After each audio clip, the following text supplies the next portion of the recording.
Is Jed York serious about winning the Super Bowl? There's a player that he might want to go after if he is. We're going to talk about that and next on tonight's Hammer Nayls Show.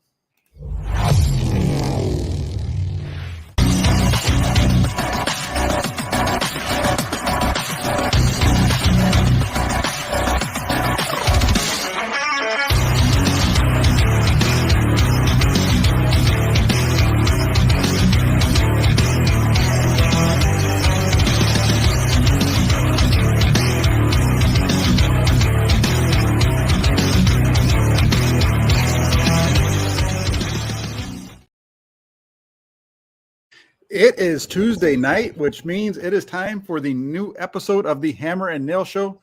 I'm Jack Hammer. With me, as always, my partner in crime, Jessie Naylor. He's the nails part of this whole deal. How you doing, Jessie?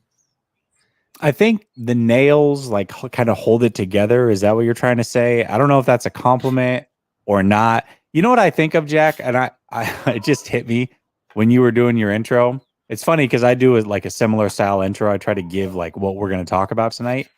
But like when I'm on this side of things, I want to just make funny faces that kind of go along with everything you're saying. Like, oh, is Jed York serious about winning a Super Bowl? And I'm like, and just like crazy reactions that are ridiculous to everything you say. I think I'm going to do that next week. If I remember, I'm going to do it next week. There you go. And I do. That's a great way of putting it. I think you're onto something there, because it definitely, the nails portion of this show definitely holds this whole thing together. Because I'm all over I am definitely the hammer, because I'm all over the board. And half the time I can't even hit the nail, let alone keep the thing on track. So when it comes to keeping the show together, keeping everything together, it's definitely more of the nails than it is the hammer. That's for darn sure. But hey, a little bit of news broke today, this afternoon, huh? Yeah, I would say a little bit, and I think Philip here in the chat has the perfect question to start us off. Hey, Jack and Jesse, will Lamar Jackson want to play QB3 or what? I love it. That's perfect. That is perfect. It is perfect, because that's kind of what everybody's been focused on, right? Who's going to come in and be the third string quarterback for the 49ers? And all of a sudden today you've got the Lamar Jackson and the Baltimore Ravens. I don't know what they're thinking with the direction that they decided to go, using a non-exclusive franchise tag on Lamar Jackson. Just real quick, before we get into the topic that I mentioned, what are your thoughts on Lamar Jackson and the fact that the Ravens in some ways here kind of let him dangle here? I actually loved it, and I think a lot of people think it's really risky, but after thinking about it for about 5 minutes and the goods and the bads, I thought it was perfect, because here's the way that I see this situation. You've got Lamar Jackson on one side of things, you got the Ravens on the other, and they're basically in a counseling session, but they can't agree. They're in a counseling session without a counselor. They can't agree. They can't come to terms. So now what they've done is they've just said, all right, we're going to insert the NFL. Every other team is now the counselor between us. They're going to tell you what your value is. We think it's one thing. You clearly think it's another. And we'll let the NFL tell us what your value is. And if we agree with them, we will match it. If we don't agree with them, we'll take 2 first-round picks.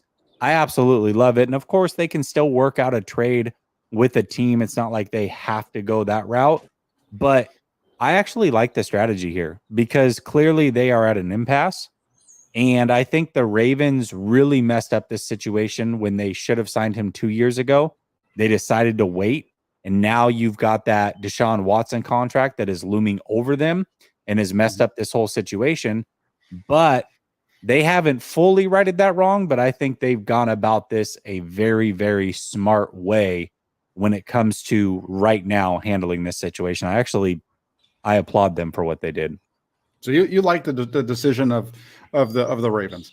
I do. It's not a bad deal. I can, the way that you're putting it out there, that makes sense. And I do want to point out really quick something that's kind of been happening since this all went down. We've heard a couple of teams come out and say they're not interested and they're not going to pursue Lamar Jackson. Who knows whether they're accurate and they're going to actually stick with that or not. But there's reports that the Falcons, the Panthers, and the Dolphins have all said that they're not going to be in play for Lamar Jackson. And that's leading to some folks on social media and other sites and things like that to say that there's some collusion amongst the NFL. What are your thoughts on that really quick? I have mine, but I want to hear yours first. Yeah, I don't know if there's collusion, like they've all just behind the scenes said this is what we're going to do, but I do think that this is strategically something that teams are doing. I think it was very clear when Deshaun Watson signed his deal that most NFL owners were very unhappy with the Browns because they gave a multi-year big money deal fully guaranteed. And that is something that the NBA has done for years and the NFL has tried to stay away from. Kirk Cousins, when he did it, it was just a couple years. And he did it again for another couple years. That was frustrating, but not on the same level that I think Deshaun Watson and his signing was to the rest of the NFL. And so now what you're seeing is teams are making a concerted effort, I believe, to stop this and say, hey, we're not giving a fully guaranteed deal. We're not even interested. You guys figure it out. So I don't know if it's necessarily owners picking up the phone and talking to each other, but I feel like they've already made that decision and made that decision when Watson signed his deal. This is not something we're okay with going forward. And I think that these teams are kind of making a stand and saying, hey, we're just not going to give you a fully guaranteed deal. It's not going to happen. Not from us anyways. Yeah, it's interesting. I look at the list. I look at Falcons, Panthers, and Dolphins, and I understand that the owners might be not liking that deal that was given to Watson and so on. They don't want to do a full term, guaranteed kind of contract, what have you.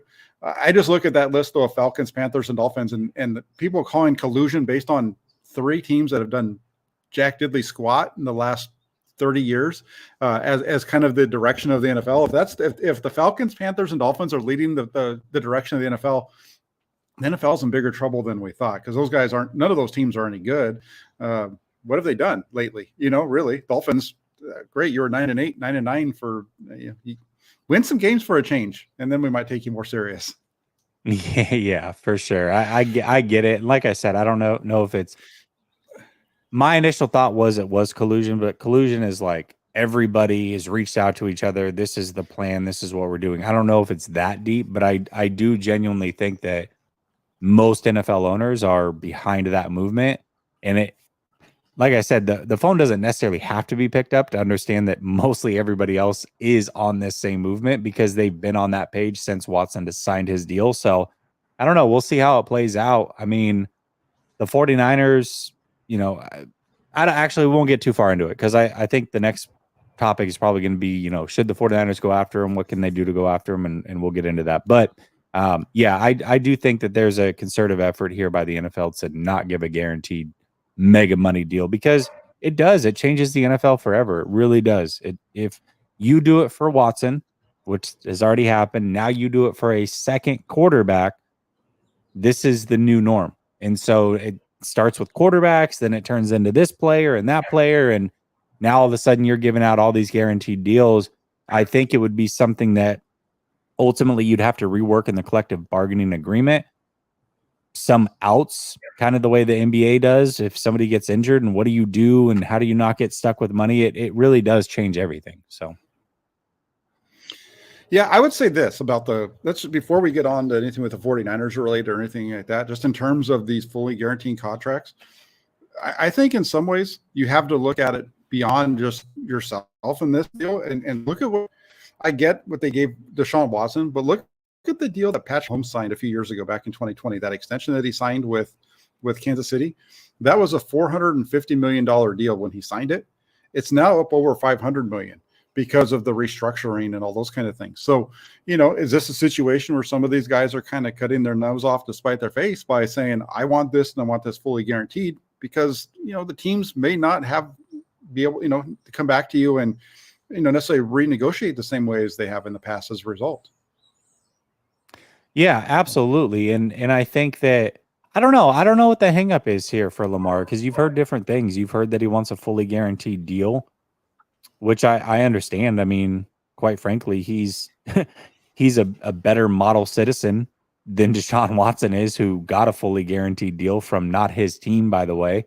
So I can understand that sentiment, but is it that, or is it that he just wants more guaranteed money? Because if he wants more guaranteed money and that's the hang up, then you can get tricky with this and you can do a Patrick Mahomes route and, give him more money up front and do all these other things, and he could still get more guaranteed money. The whole contract just won't be guaranteed. So I don't know. I think we're going to find out really quickly here what the hangup is for Lamar Jackson, who, by the way, is representing himself. He and his mom represent himself. So that's an interesting deal. And I think it's probably hard for a player to negotiate, because that's usually when an agent is kind of the shield for all the bad things that the team's saying about you or about the player in negotiations. And so now he's hearing it directly. That can be a tough thing for a player. So I'm curious to see what the actual hang up is here. Yeah, that's actually a really good point, that last one there that you made, as far as not having that shield to take on all the bad news. Could you imagine, like, if Trey Lance was doing that and he had to negotiate with 49ers Twitter, what that would be like? Oh God, dude. Awful.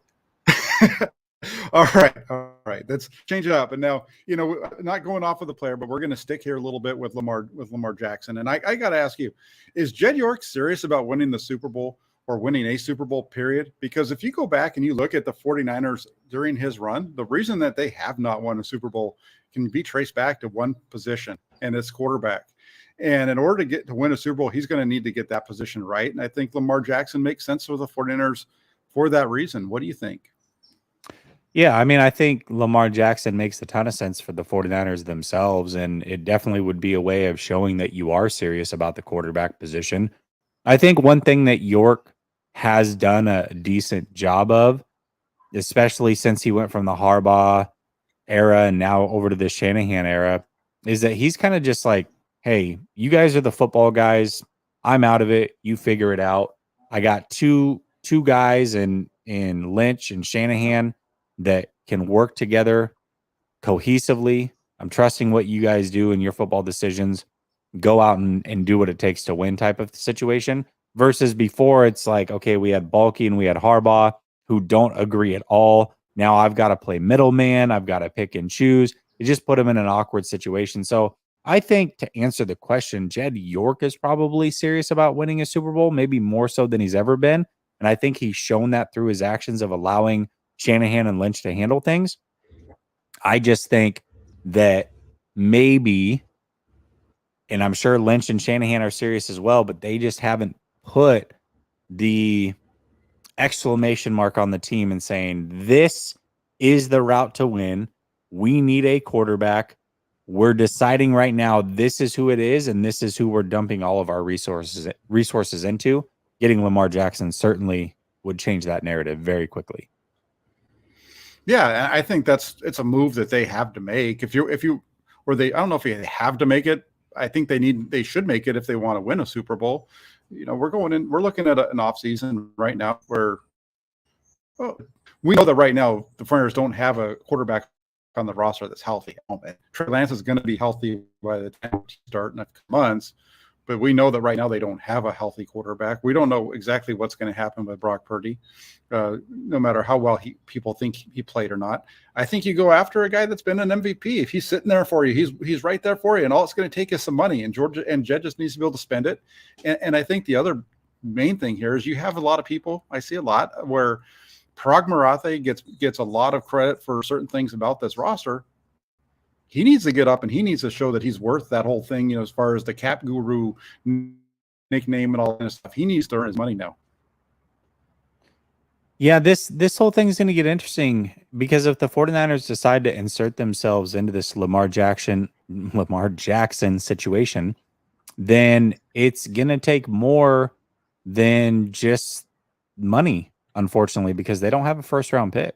So two things can happen for the 49ers to actually get Lamar Jackson. One, they can hope that the rest of the league doesn't bite on Lamar early, and they can make an offer, a serious offer, after the draft, because now all of a sudden they do have a first round pick next year, and they would qualify under the tender options that it takes to get him. Or they can work out a deal with the Ravens aside from that and say, hey, we don't have the first round picks, but what we do have is a young quarterback who's very inexpensive that we believe could do some great things for y'all. And we have X players. We could give you Debo. We could, whoever that player is, Debo, and then we can give you next year's first round pick. And then we'll pay Lamar. We'll take it off your hands. We're giving you your future quarterback. We're giving you a bona fide superstar, and we're giving you a first round pick. How does that sound? Those are the two ways that they can go about getting Lamar Jackson, but they can't do it right now just by offering him the most money and getting him to sign a deal because they don't have a first round pick this year. No, the only way the 49ers can do it right now is if they do it as a sign and trade. That's not coming from me. I'm not the smart guy there. That's coming from Bill Barnwell from ESPN. He's the first one that I saw that put that out. So I want to make sure that he gets the credit for being the first that I saw as far as reporting that. So they can go ahead and do a sign and trade with Baltimore. The way that I look at it is one of the ways that you can do this if you want to do a sign and trade is if you do it after March 15th, now you can use your 2025 first round draft pick. So if you want, you can use 2024 and 2025, as one way. Or maybe it's not going to take 2 first round picks after all. Maybe for the Ravens, it's going to take a player and two first. I don't know. But with the way that I look at it is if you're going to be bringing in Lamar Jackson, one of your pieces, you trade them a first round quarterback. You trade them Trey Lance. You give them Trey Lance. You give them maybe 2 first round picks plus Trey Lance to, get him back. From a cost standpoint, just looking at the numbers right now, you go into this season and the cap hit for Trey Lance is going to be $9.3 million. You look at the deal that Deshaun Watson signed with the Browns last year and the way that they structured that whole thing. Deshaun Watson's cap hit last year in Cleveland was $9.4 million. So the 49ers can get creative here. You talked about it earlier. You send Trey Lance out there. You use maybe both of your first round picks and for 2024 and 2025. Maybe you use one of them and a second, third, whatever else. I don't know exactly what they have right now beyond that down the road. But you give Baltimore a quarterback of the future that they maybe think is a quarterback of the future. You get your quarterback of the future. You give up some picks as a result. I think that could work for the 49ers. Yeah, I think there are ways to do it. There are ways to get creative for sure. Surface level, it doesn't work. But this doesn't feel like a 49er move to me. At least to me, it doesn't. I don't know if Lamar Jackson is a Shanahan style quarterback. I don't know if that's what he wants at the quarterback position. I'd be curious to see. I think he should be. I think they absolutely should do whatever it takes to get Lamar Jackson. But I don't see Shanahan making that move or even kicking the tires on that move. And maybe I'm wrong. I hope I am, but I personally don't see it. Do you think Shanahan, this is a move that Shanahan would get his hands in and actually try to make? Well, the first thing I'm going to say is I have a couple of responses to that one. The first one is, is it a 49ers kind of move? No, but you haven't won a Super Bowl in almost 30 years. So maybe you need to change the way you're doing things a little bit. So that's the first one. The second one, in terms of going after and doing a big move, what I'll say there is if the stories about the 49ers being interested in Matthew Stafford back in 2021, if those are true, then I think you go out and you go after a guy like this because they recognized the need to improve that quarterback position and go all in. So go all in with Lamar Jackson, who gives you he's a lot younger than Matthew Stafford was. He's only 26. In terms of like his ability to run and all those kind of things, his game, does it fit with Kyle Shanahan? Well, Shanahan, I don't know when it was he said it. I think it might have been prior to the draft last year, or maybe it was back after the game when they played the Bills in 2020 even, where he said if you can put together the perfect quarterback, it's Drew Brees with the running ability of Lamar Jackson. And you watch the way Lamar Jackson's played quarterback for the Ravens, and it looks very similar to what everything that Kyle Shanahan's tried to do here in 4 games over the last 2 years when he's had a quarterback in there who's a little bit more mobile in Trey Lance. It's kind of a perfect fit. And I would say in terms of Lamar Jackson and his throwing ability, you look at his throwing numbers are right there on par with Josh Allen. And you put that together with Kyle Shanahan's ability to get guys wide open, add that to all the playmakers that this offense has, and the fact that they just put up 30 points, you're looking at a team that should, be favored to win the Super Bowl for sure. Yeah, you definitely would. And I think, I think there are ways, I've seen some comments saying, well, then you can't keep Bosa. And that's completely untrue. I think you definitely can keep Bosa. There are ways to structure these contracts to get really, really tricky. And, it means that you're going to have to get rid of guys eventually in a year or so, like Armstead and whatever, but who cares? Like, big deal. I'm willing to do that. I'm willing to lose the Debos and the Armsteads, or maybe not re-sign the Ayuks and continue to build through the draft or whatever it takes. Like, those are the moves that are actually going to happen. Getting rid of Bosa or not being able to re-sign Bosa, you're definitely going to be able to do that. So I'm not too worried about that at all. Yeah, you'd still be able to keep. You're gonna keep your top end guys. That's always the way that this works in the NFL. The NFL is built with guys and then guys down here, and there's not very much of a middle class. And the 49ers, because of the way they are, they're kind of living a little bit more in the middle class, but they're starting to kind of change their way. Look at it this way. Another way to look at this whole quarterback situation. Would you rather pay $45 million average annual value to Lamar Jackson, who is a proven NFL MVP, or pay $20 million to Trey Lance in 2 years under the 5th-year option? That's what he's going to be. That's going to be more than that by now. That's what it would have been for this year's class. But you know what I'm saying? I mean, the numbers here really don't get tied up in the numbers. The salary cap is a real thing, but when teams want players bad enough, they can find ways to make it happen. Yeah, and I think the other thing too is when you just look at what wins in the NFL, you either need an elite quarterback or you need a very good quarterback who's inexpensive.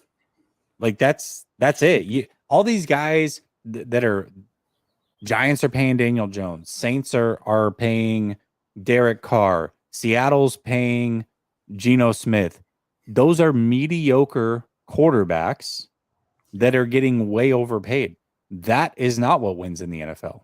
That's not at all what wins. So now you can either go all in and pay a superstar in Lamar Jackson, or you can go the route they're going now, which could result in a Super Bowl, but you're going to need either Purdy to show that he's the guy or Lance to show that he's the guy, and do it before they get expensive. That's the risk you're taking. So one of those guys might prove to be the guy, or neither of them could prove to be the guy, but you've got a for sure thing out here in Lamar Jackson that is absolutely the guy, is absolutely worth the money. So why not go for the for sure thing if you can actually make it happen? Yeah, absolutely. And Daniel freaking Jones got a 4-year, $160 million. Daniel Freaking, what the heck has that guy done? He turns the ball over all the time, fumbles on his own and running the ball and stuff like that. And, he's all right. He had one good season, I guess, this year, if you want to look at him this year. But come on. If you were to put him and Brock Purdy together, I think Brock Purdy's performance over the second half of the year is more impressive than Daniel Jones, And so we're talking about spending $5 million more for an MVP caliber quarterback. It's a no-brainer for me. Well, and the other thing is this, I've been talking about the salary cap for a while now, and why you don't restructure guys like Eric Armstead and Trent Williams and some of these guys that are approaching 30. Well, when you have a quarterback that you plan to have for the next 10 years, shoot, you need money, restructure him. Who cares? You're going to have him for the next 10 years. It's not a big deal. Next 10 or 12 years, no issue. Oh, we need money this year to go get free agents? We'll restructure Lamar Jackson because guess what? We still have another 8 years with him. Hey, we have another 7 years with him. We're going to do it again and again and again. And you can keep doing that for 4 or 5 seasons and kicking the can down the road, and it's not that big of a deal. Yeah, that's why I pointed to at the beginning to the contract that Patrick Mahomes signed. You're right, yeah. Because it's all, there's flexibility all over the place with that thing. They can save money all over the place if they need it, if they feel like they need to add somebody. So again, you can make it happen, and I agree with you 100%. As long as you structure these contracts in the right way in which you can start to do that. We've seen the 49ers, and I mentioned Parag Marathe earlier. We've seen them do a good job with their higher end contracts of them in a way that allows them to go back and make adjustments to it, right? To help the cap situations and so on and so forth. There's 6 guys, their top 6 guys, their 6 top end guys on their team right now that they can go back to and free up some cap space if they wanted to do that. So I think the Friars can do it. And it's just about, again, is York serious enough in here to insert himself into this situation? And we'll see the direction that they go. Yeah, I'm curious. I hope they at least try. And yeah, I don't think Purdy or Lance should feel offended or hurt or any of those things if they hear the 49ers are involved. I mean, this is a superstar quarterback. I'm sorry. If you can't deal with the 49ers going after a guy like Lamar Jackson, who is in his prime or about to reach his prime, I don't know what to tell you. Yeah, and the other thing about it too is I want to see them get Lamar Jackson because that way the Naylor household is all together. Because I know your son's a big fan of Lamar Jackson. So if we can get Lamar on the 49ers, now you got him rooting for the 49ers too, and that's a good deal. Yeah, that would be perfect. I would love to have my 8-year-old rooting for the 49ers because he is a huge Lamar Jackson fan. So yes.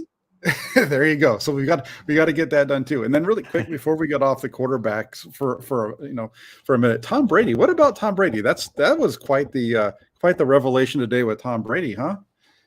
Gosh, I loved his tweet. He's like, yeah, I mean, people that think I'm coming out of retirement obviously don't know what it's like to have a new kitten for their daughter or whatever. It's like, okay, I really don't think Tom's coming out of retirement. I think he's for sure done this time. And I think what he told his dad was extremely telling and that he's tired of being hit. And I think that showed up week in and week out on film. And I think that he knows it's probably time. So the Tom Brady thing is interesting. The conversation is interesting, but I don't see it. At least if Tom Brady came out of retirement, I would bet that it would be more of a mid-season thing. Team calls him up. They need a quarterback. They're in contention. He's like, all right, cool. I can do this for 8 weeks, but I'm not willing to do it all throughout the offseason, relocate my family. That's a whole different deal. But if it's like, hey, I'm going to be on vacation for 8 weeks away from my family, yeah, I can do that. So that's the way that I would envision Tom Brady possibly coming back, if at all. But I don't see it happening. Yeah, I just thought it was funny that he's trying to blame it on a 2-month-old kitten. I mean, come on, Tom. Cats are the most, they're individuals of their own. They can do their own thing. All you got to do, bring them out to California. You set up a little cat box. They got cat boxes, Tom, that'll scoop the stuff where you don't even have to worry about scooping it. And you can set it up with some water and food that just comes out of the thing as they eat it. Don't worry about the cat. It'll be fine. Exactly. I got another question for you. And this is a Trey Lance one. I didn't set this one up for you, but I want to get your opinion on it because I hear this a lot and I don't quite get it, but maybe you can tell me what I'm missing. I keep hearing how every time it seems like there's a conversation with John Lynch or somebody writes an article about it. It was Mike Silver's article yesterday that spurred it on again. But I keep hearing people say that, based on John Lynch's comments from the combine and the way that they're kind of being looked at, that the 49ers aren't maybe all in on Trey Lance or they don't believe in Trey Lance as much or whatever. They're falling out of love with him. Do you get that feeling? I mean, I don't even know what the hell that means. I do love reading into what these guys say on the podium, but there really hasn't been a lot, at least in my opinion, that we have gotten from John Lynch when he was interviewed in front of everybody at the combine that made me say, oh man, this is really newsworthy. Let's dissect this one. And trust me, I'm usually really, really good at stirring something up over nothing. People will tell me. But in this one, I just didn't see it, Jack. I really didn't see it. I don't know. I've always had the feeling, and this is just me anyways, that I don't necessarily really care what John Lynch says. Because to me, Kyle Shanahan is the ultimate shot caller with that team. I do believe that Kyle Shanahan is the one that wanted Trey Lance. I do believe that John Lynch was the one that wanted Mac Jones. And the way that I see this whole thing is if there are rumors being leaked and things getting out there, that this is a front office that might be divided a little bit behind the scenes on who they want to play quarterback. And so you've got part of that front office that is willing to put things out there so they can get out in front of it and try to get their story out there. That's the way that I could see this thing playing out behind the scenes. But to me, I don't really care what John Lynch says, because it's not his plan. It's not up to him. It's ultimately up to Kyle Shanahan. So when Kyle Shanahan talks and they're doing their league meetings and doing all these other things, I'm really going to take notice into what he is saying, because I think, one, he's more honest, whether he wants to be or not. He's willing to give it more information. And two, he's the one that's going to call the shots. So what does he think? That's what I really ultimately care about. So we'll see. But I don't know. I just didn't read a lot into what Lynch said and was like, oh man, this is a big deal. He really hates Trey Lance. That's not what I took from any of that. Yeah, that's good to hear, because I know you're a little bit more on the positive side usually with Lance than me. At least that's the way that we're perceived. And I'm looking at it, and I keep seeing people talk about it. I'm like, what am I missing here? Because I'm not hearing this. I'm not hearing this lack of interest in Trey Lance, or the desire to, like, they have to get off of him and go in a different direction or whatever. I mean, the only thing I guess that you could say was a little whatever was the comment that, Brock Purdy played well enough to be at the starting quarterback, and the other comment that people get upset about is Trey Lance needs to stay healthy. And I don't know. I don't think that either of those are statements that are say wrong. And I don't think they're shots at Lance. I think Lance does need to stay healthy, and Lance needs to show that he can do some things to be the key quarterback one. And, Lynch still said that Trey Lance is the same guy that they drafted, and there's a lot to like about him. So I just don't get where that's all coming from. And I figured I'd have to ask somebody that's smarter than me. Well, I don't know if I'm that guy, but I appreciate you asking. The one thing that everybody keeps getting hung up on is he said something along the lines of, I don't know, or we got to figure out how to get Trey Lance that chance here so that he can take the team over, kind of like Brock Purdy did. I think that's what everybody's getting hung up on. But I mean, correct me if I'm wrong, but if they really like Brock Purdy and Brock Purdy played well and he's fully healthy, then it is going to be hard to get him that time. Doesn't mean they won't get him the time. Trey Lance is going to have to go out and win a quarterback competition, likely, whether it's a real competition or not. I don't know. I mean, that's, up for everybody to decide, but that's what would have to happen for him to get that time. So yeah, a little bit harder than just handing him the job, but not impossible necessarily. Yeah, I don't think it's impossible, and he's going to get a lot of time here. He's going to get and unless there's something happens with Lamar Jackson or whatever, we know that Trey Lance he's the guy. He's the only guy that right now the Flyers have on the roster that is expected to be healthy in May when they hit the field for the first time. And he's going to get plenty of opportunities to show. You look at Brock Purdy, and the surgery is supposed to happen Friday. It's the internal brace. If it's 6 months is what pans out, that puts him back around like the 25th of August. That's 24 weeks from surgery, all that kind of stuff. If it all goes to plan, which is all, obviously has happened so far. So we'll have to see what happens here with Lance. I think that they're going to give him a shot. And my whole thing with Lance, and I guess I'm kind of, I've been pretty straight up on this one. I think he just needs to go out and take it. He needs to take it. We said this for 2 years, Jesse. When he gets a chance, he needs to take it. He needs to leave no doubt that he's the guy. And we've been saying that since 2021. He needs to do it again in 2023 to make it happen. Yeah. And I mean, that's the reality of the situation, especially now that we're going into year 3 and Brock Purdy has played so well, but he's 100% going to get that opportunity, barring they make a move like we just talked about, where they go after and get a Lamar Jackson or somehow trade for Aaron Rodgers or something crazy. But if it's the situation we have on this team now, it's Trey Lance is starting week 1.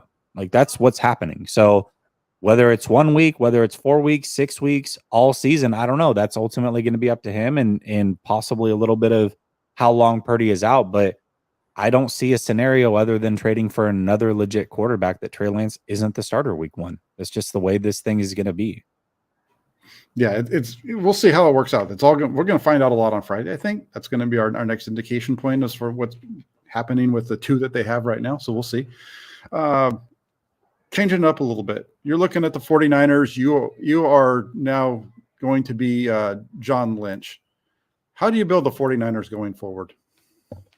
Man, I mean, without getting into like specifics, because I did lay out a plan on Twitter of what I would do, and it was very in depth. I just think that there's some philosophy changes that the 49ers need to make here, Jack.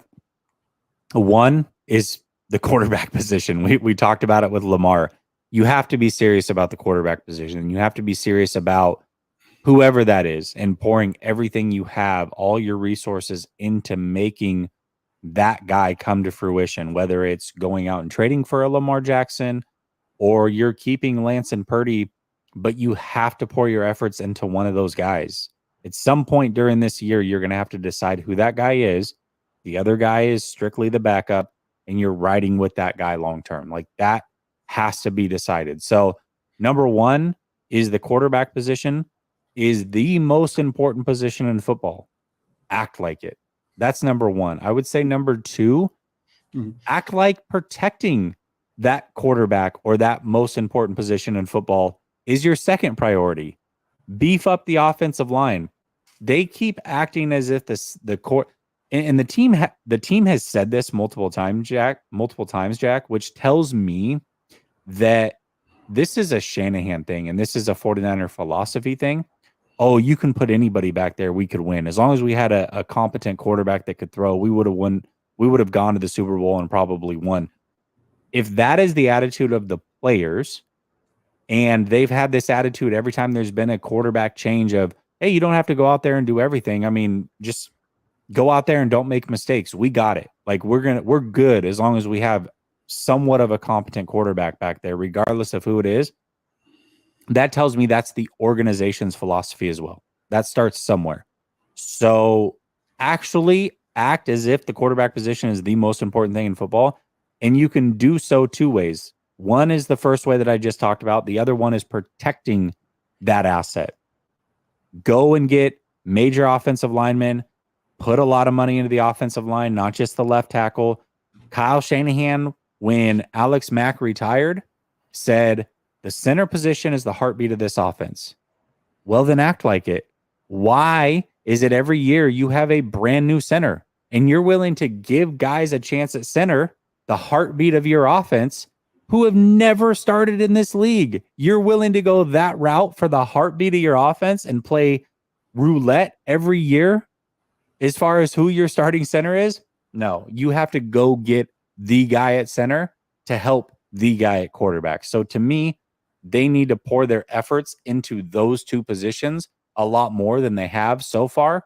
And if that means that you've got to push other positions aside a little bit, then so be it. But those are the two most important positions in football. Quarterback, protecting the quarterback. That's it. Yeah, I agree with you. I think the quarterback, going all in that direction, picking one is the first thing, right? And sticking behind that guy. And it's kind of hard for the Farmers right now because of the injury issues. But my question to you when it comes to the quarterback protection, though, is we looked at if you look back at the injuries from last year, I don't think you can blame, and you can correct me if I'm wrong, but I don't think you can blame any of those injuries on offensive line quarterback protection. No? I don't necessarily, and that's not the route that I was necessarily going with that, Jack. I'm not saying like, oh, these guys are so bad that they're getting quarterbacks injured. It's just more of, hey, especially when you've got young guys, if you're trying to figure it out between two young guys, you need to give them the most time possible. They're not necessarily the fastest processors because they're trying to figure things out. They're trying to figure out game speed. They're trying to figure out what they can get away with. You saw it in different ways come to fruition a little bit. Purdy panics a little bit and rolls out of the backside of the pocket and goes left and does his thing to protect himself. And Trey Lance is a little bit better in the pocket, but he's not trusting his eyes when he's playing. He's going through his reads just fine, but he's not trusting what he's seeing. And so for different reasons, both of these guys need the most time that they can possibly get on a regular basis and knowing that they are protected. And I just think long-term protecting the quarterback is A1 priority once you get the quarterback. So, yeah, I'm not necessarily going the injury route per se, but I just think pouring your efforts into a legit dominant offensive line is the way to go. Yeah, and in some ways, maybe we've seen the start of that process with Banks at left guard and Burford at right guard, and Trent Williams isn't going to be around too much longer. He's going to be maybe around 3 or 4 more years, I guess. Maybe he's getting up there in age. I don't want to put him on the I don't want to retire him just yet, but he's only got a few more years, so they've got to start to build that up. So I can understand that. The hard part about it with the 49ers is they don't have top line draft picks because of the moves that they've already made, and I don't know if it's possible to really get those guys that you want to have be your long-term guys if you're getting them later on in the draft along the offensive line. But and I think you look at this team right now and where they are, and I would argue that it's not about the offensive side of the ball as far as the biggest area of need outside of the quarterback, figuring that out, but it would be actually on the defensive side, specifically at safety right now. That's the one spot that they haven't filled a position where they have a guy that they can put in as a young guy that can just step in and start right now. And that's the guy opposite of Talanoa Hufanga. Yeah. And I mean, biggest area of need is a little bit different than like a overall building philosophy and what I would do. I mean, the 49ers have clearly, their philosophy is defensive line, we're going to pour our efforts into there, and linebacker. Those are the positions that they've developed really well and spent a lot of assets. And then the other thing is that they want to build with their weapons. They've got weapons galore on the offensive side, and they figure, okay, we got a legit left tackle. That's good enough. We'll kind of piece it together for the rest of the line.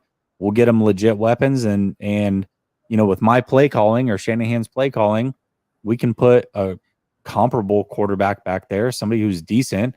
And with these weapons, we'll be able to get it done. And I just feel like, Shanahan, you're great, but quarterback, protecting the quarterback. And then thirdly, which seems to be number one for this team, getting after the quarterback, I would say is the third most important thing if I'm building a team. But they've made that their number one priority, at least to me, in the beginning part of this regime. That's what they feel like is ultimately how you win a Super Bowl, is getting after the quarterback and beefing up that defensive line. And it's just a difference of philosophy. But I do agree with you. If we're just talking open need right now, at this very second, it would definitely be that safety position. And if they do get a safety, or if Gibson's for sure coming back, then I would say I'm going to move it over to that center position. Yeah, and I agree with you as far as like the first three things, right? You need the quarterback, you need the protection, and then you need the defensive line to get after the other quarterback. So yeah, in terms of roster building, in terms of the question here or discussion, how to build a 49ers roster going forward, now you're right, and I kind of guess I took it off in a little bit different direction a little bit here, but yeah, you're on the right track, and that takes us back to the beginning of the show, right? That's why you go out and you get a Lamar Jackson, you take the shot on a top end quarterback if you get a chance. They've done it in the past. Their offensive line, they seem to be getting like they're working towards getting a little bit younger. We'll see what they do in this year's draft. They might need to look at the tight end position too. I mean, that's kind of down the road, but there's definitely I think we're in this on the same path when you look at building a roster in terms of at least the first three. Yeah, and I mean, I think the NFL kind of dictates that, right? I mean, let's just look at step by step here for a second.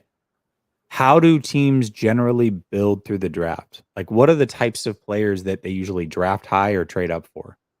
Usually quarterback, usually left tackles, and edge rushers. Like, those are the three things. And then when it comes time to pay players, who gets paid the most?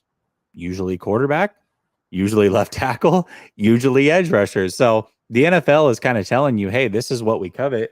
This is what wins for the most part. And so I think those three things in that order are the most important things. Quarterback, protecting the quarterback, getting after the quarterback. And then, from there, obviously the skill positions, if you can load up there, that's fantastic. But those other three things is how I would build my roster. And I just feel like the 49ers have done things a little bit opposite. They've said, all right, we're going to go getting after the quarterback and skill position.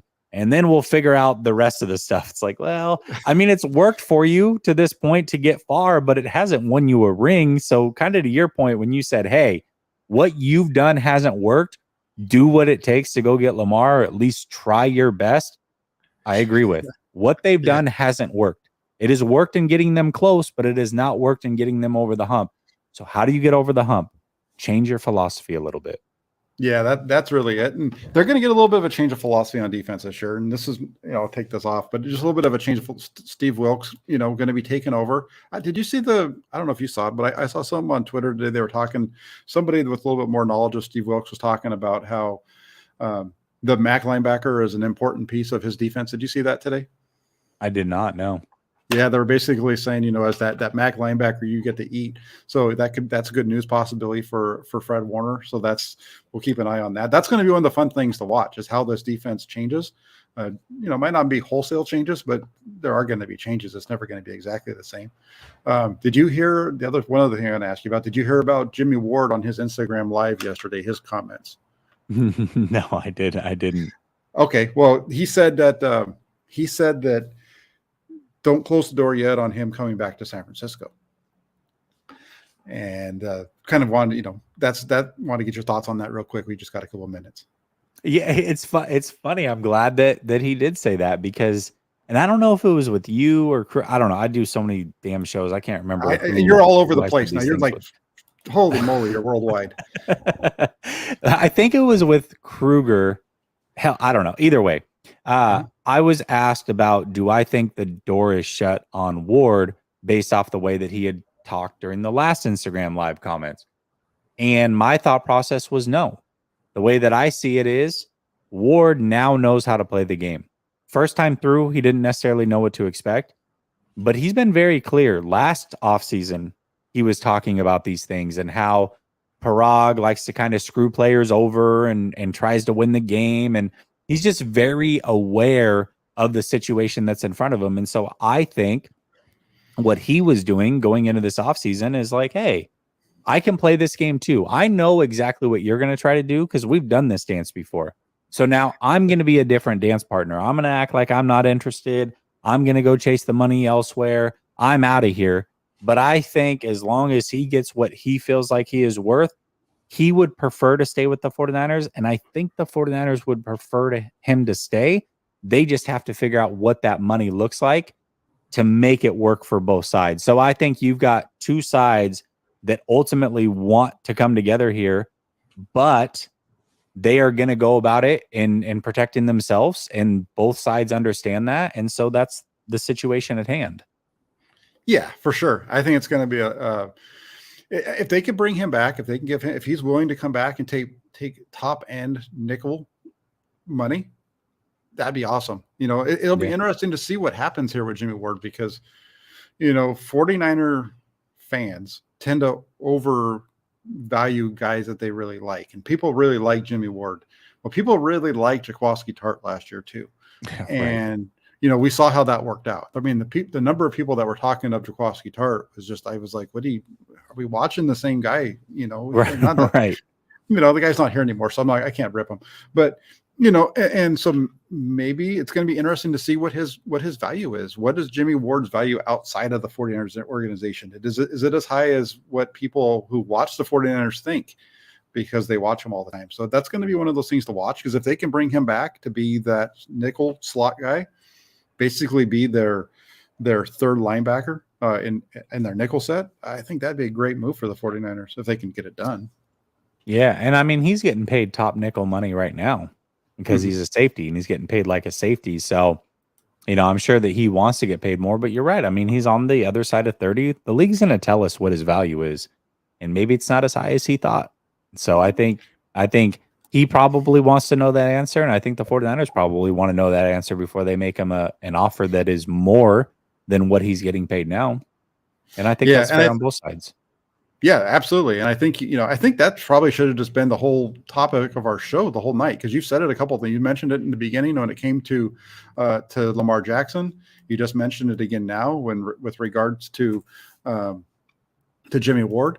But the NFL is going to tell you what your value is by what they offer you in the contracts. And so, whether it's Lamar Jackson coming to the 49ers, which I said that should happen, or whatever it is, it's going to be interesting to see how it plays out.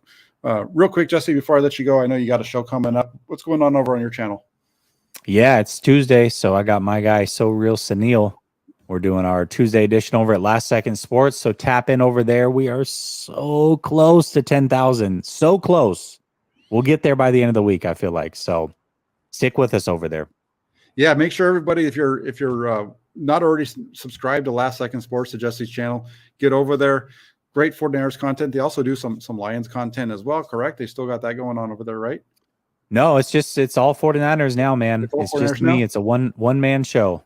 Oh, well, see, it's a one-man band, and then on top of that, Jesse's on everybody's show. I can't turn on YouTube without seeing your face. So make sure you get the Last Second Sports. Follow Jesse over there. Make sure you're subscribed. Make sure you're liking all of his content and all that kind of stuff. He does a great job. Plus, he's a good dude. He puts up with all my BS, which I really appreciate. and comes on and helps us all out, and he's helped me out a whole bunch. My video that I use at the beginning is from Jesse, taking a little idea I had and made it way better. So get over to Last Second Sports. Jesse's going to head out. I appreciate that. I'll let you go, and I'll close out the show afterwards so you can get going on time on your show. But I really appreciate you coming on, Jesse. All right, Jack. We'll talk soon. Later. All right. Take care. All right, so there you go. Last Second Sports, Jesse Naylor. Make sure you guys are checking that out. And then real quick, before you guys go, if you guys can do me a favor, hit that like button, hit the subscribe button. When you subscribe, hit the bell notification. But most importantly here, the thing is the like button. The more likes that these shows get on YouTube, the better the algorithm it catches and those types of things. If you're liking what you're seeing, you're not subscribed to the channel, hit the little subscribe button. And once you do that, also hit the bell notification, because the bell notification will let you know every time we go live or new content gets put up. I've been putting a bunch of stuff up today in terms of workout videos and things like that with players. I try to get the breaking news out as it happens as well. So make sure you're locked in here to the Inside the 49ers with Jack Hammer on YouTube. Also, check out the Inside the 49ers blog over at 49ers.pressdemocrat.com. A couple of articles went up today. One, my top 5 needs for the 49ers as they head into the offseason. Then also I had a write-up with regards to the 49ers going after Lamar Jackson. So check out both of those. But hit that like button, hit subscribe, hit the bell notification. And I just want to say thanks to everybody for taking the time to tune in. I really appreciate y'all.